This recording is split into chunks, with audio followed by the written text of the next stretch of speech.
Straight ahead on 12 News, shedding light on an issue that sparked a spirited debate in Crystal.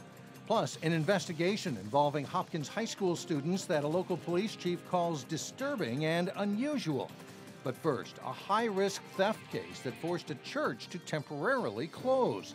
12 News starts right now. A Brooklyn Park church received some unwelcome visitors this past weekend. Copper thieves hit Discover Church along Highway 252, stealing wiring right out of electrical boxes. However, as Delane Cleveland reports, the church did receive some good news today. We come and worship as one. A church is a center of spiritual growth. Globally mission. Where people come to feed their soul. It's a congregation that strives at being community-minded as well as ethnically diverse. But this past weekend, someone made their way to Discover Church for the sole purpose of making a quick buck. It was one of shock and amazement at the audacity of someone to steal one from church. Thieves took copper wiring valued at only about $200. You know, if they had asked for $200, we would have given it to them. He says that because they ripped it directly from a live electrical box. And they were able to just snip and walk away with them. The church was stuck with a bill of more than $4,000. Expensive all around. Yeah. Very high risk. Brooklyn Park Police call it a high-risk move that could have resulted in death. There's been cases all over the country of people getting electrocuted when they tamper with this equipment. Pastor La is happy it didn't come to that. I would hope that they will not do anything like this anywhere else, given the risk and the danger. However, concerns about risk and danger took a back seat this afternoon. Yes, the lights are on. As Pastor La took a first look at the inside and learned. Yes! There is light. That after portions of the church were without electricity for several days. It wasn't like this a couple of days ago. It was dark in here. The electricians had surprisingly restored the power. We will be worshiping same place, same time this weekend. That's great. In Brooklyn Park, Delane Cleveland, 12 News. Brooklyn Park police say nations such as India and China are driving up the market price for copper and causing it to be a more valuable commodity for thieves. Police recommend that people lock their electrical boxes and keep them in well-lit areas. A Hopkins High School cheerleader is accused of trafficking a younger teammate for sex. Police say 18-year-old Montia Parker of Maple Grove set up a Backpage.com ad for a 16-year-old sophomore and drove the girl to meet clients. Renee Bonneau joins us now with more on this unusual story. Renee? Mike and Alex, court documents state that back in March, the younger girl talked about wanting to make money, and that's when Parker convinced her to turn to prostitution.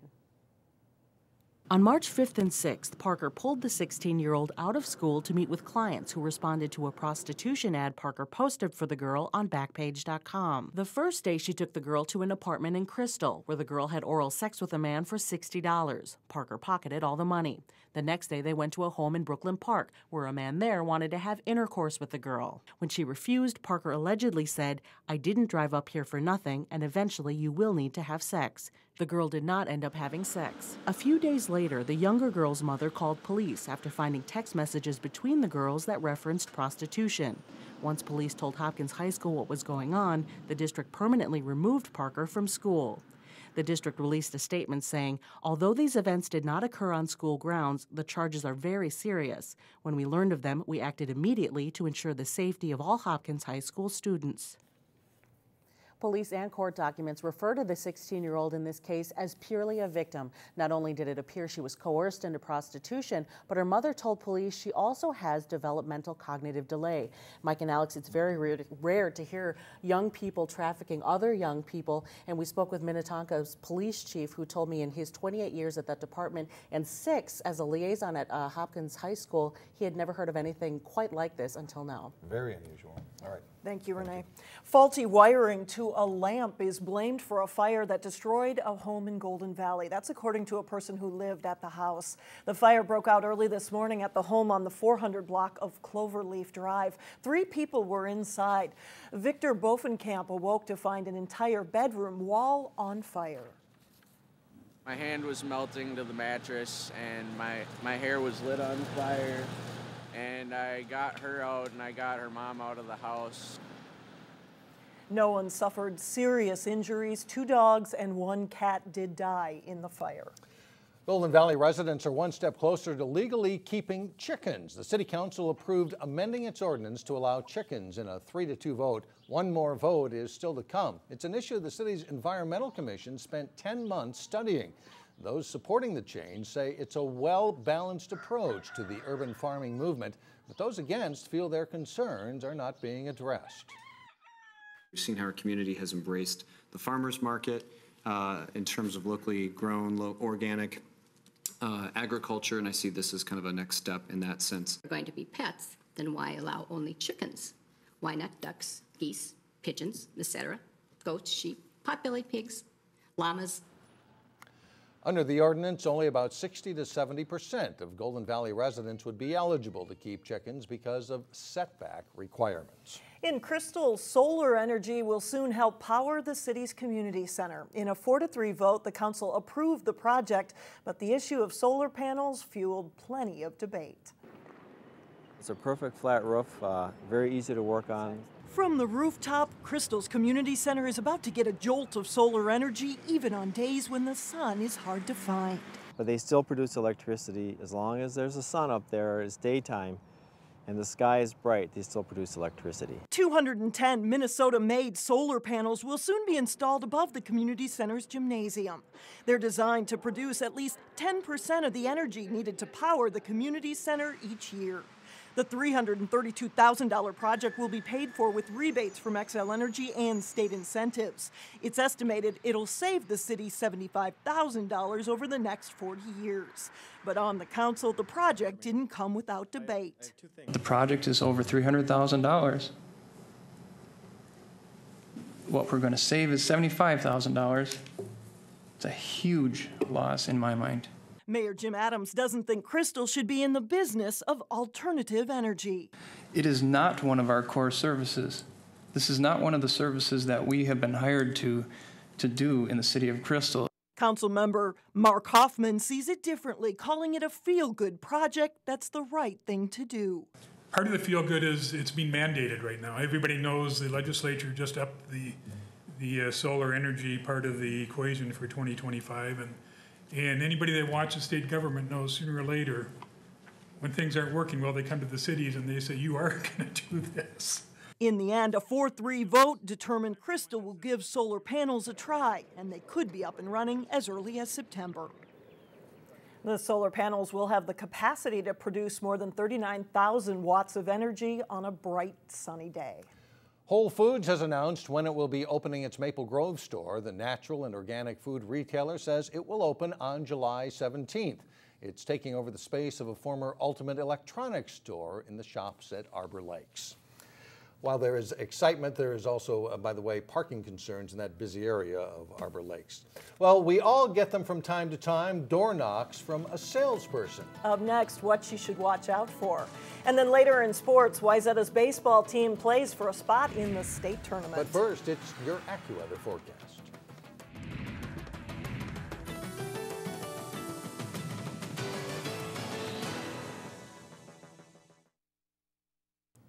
You can count on it this summer. Salespeople will be out in neighborhoods wanting to sell you everything from magazines to meat. Every year, the Better Business Bureau logs thousands of complaints about door-to-door sales. 12 News reporter Shannon Slatton explains what you should look for before buying into what sounds like a good deal.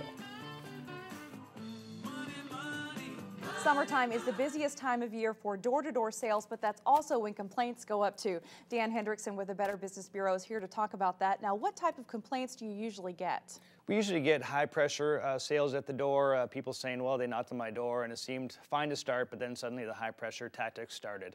Other cases, it's magazine subscriptions are a big complaint. People think, well, it sounds pretty good, and then suddenly they realize, wait a second, I owe $30 to $40 every month for 5 years, and that adds up pretty quickly, obviously. So I think it's situations where people maybe didn't listen to the whole pitch, or possibly the person making the pitch didn't give all the details. So what sorts of red flags should you really look for?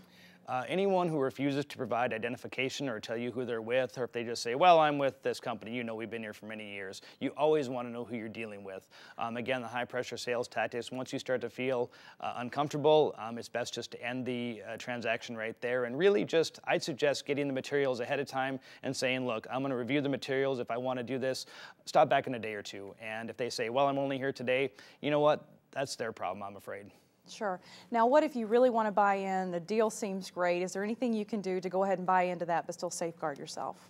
Well, I think even at that, I think you still want an hour or two just to say, look, give me some materials here. I'm going to check you out with the BBB at bbb.org.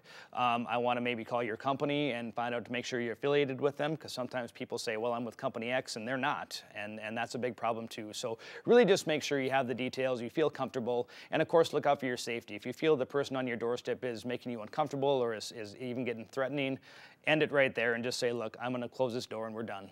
All right. Well, thank you very much, Dan Hendrickson, for being here with the Better Business Bureau. More information posted on his website as well as ours, 12.tv.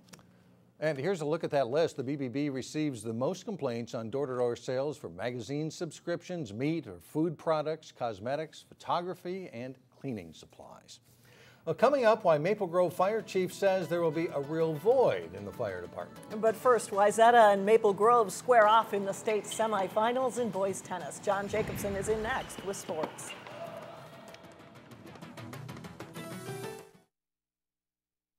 The Wayzata High School baseball program had only one state tournament appearance on its resume, and that came in 1989.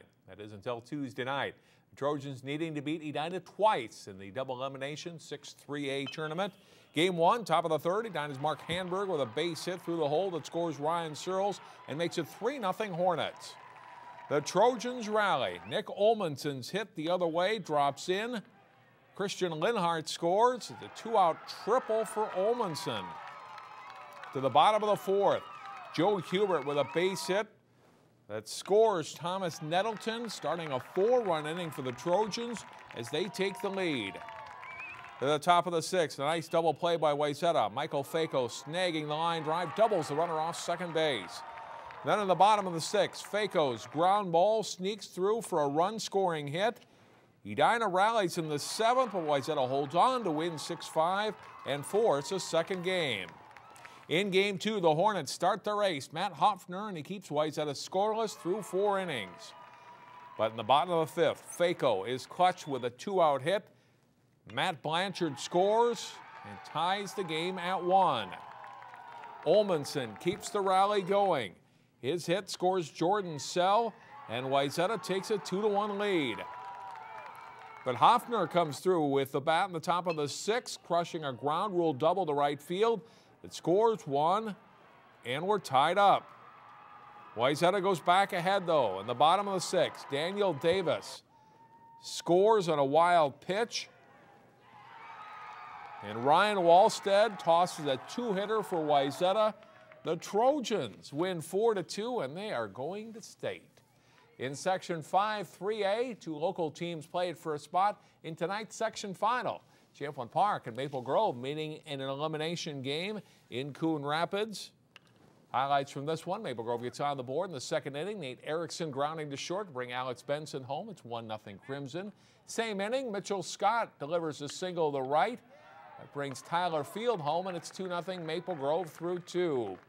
We jump ahead to the seventh, and an insurance run for the Crimson. Scott lifts a fly ball to right. Field tags up to score on the sacrifice fly. That makes it 3-0 Crimson.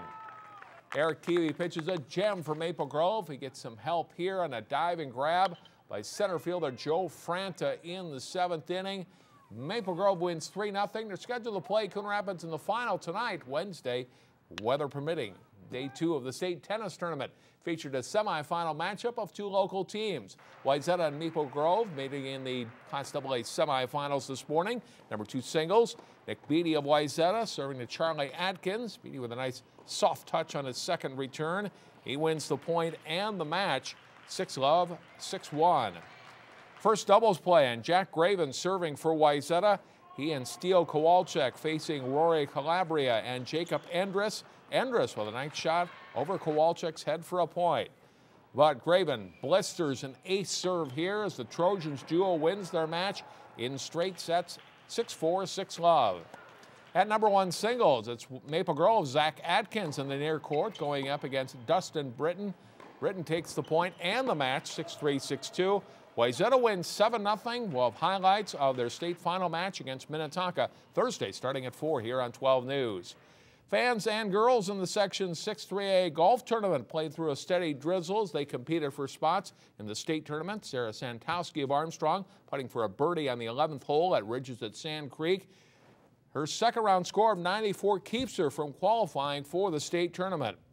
Benild's Mackenzie Swenson is the Red Knights' top player. She makes state with a 2-day score of 167.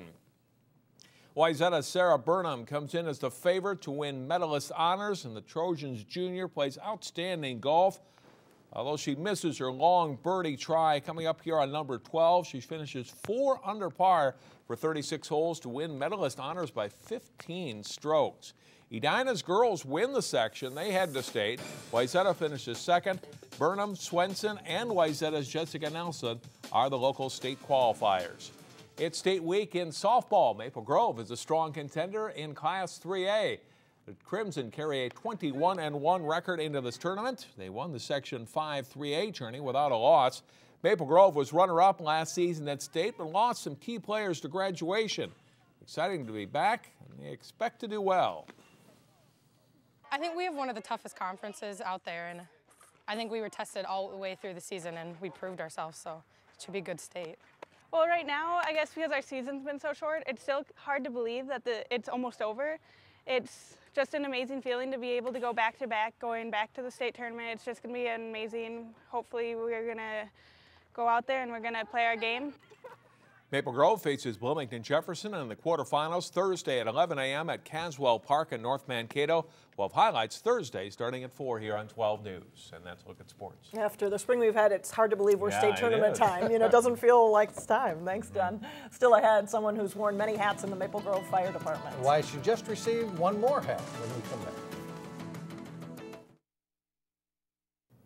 After more than 22 years, a Maple Grove firefighter is leaving the fire service. Erica Wolf was honored at this week's Maple Grove City Council meeting as someone who's been involved in every part of the fire department. She's on our hazmat team. She's on our radiological team for the nuclear power plants. She's an EMT. She's worked at Maple Grove days. She was an SCBA tech, a fire investigator, did juvenile intervention. Erica was presented with her fire helmet in recognition of her service to the city. She had to give up firefighting to take another city job in the building department. As you can tell, she'll be missed. Yeah. That's it for now. Thanks for joining us, everyone. Community Corner is coming up next.